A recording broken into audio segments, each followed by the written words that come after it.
Hey, what is up, everyone? Welcome back to our YouTube channel. So, for today's video, I'm going to teach you how to find hidden chats on Microsoft Teams. So, first, you may want to run Microsoft Teams application on your desktop, and of course, make sure that you're logged into your account.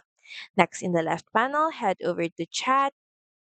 And say, for example, we're going to hide this contact or message, and we're just going to click on hide.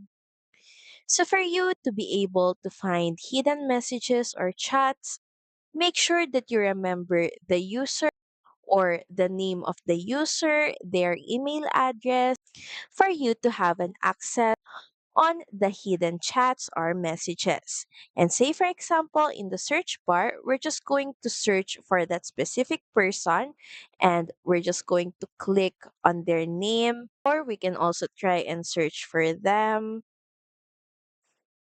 So from the lists of people, we're just going to click on that person. And as you can see here, we have an option here to show hidden chat history. Just click on this and you should be able to see the hidden chat. So that's pretty much it. Thank you very much for watching this video. I hope that you find this video helpful. And if you do, please don't forget to like, share, and subscribe to the channel. And I will see you again on the next one. Bye!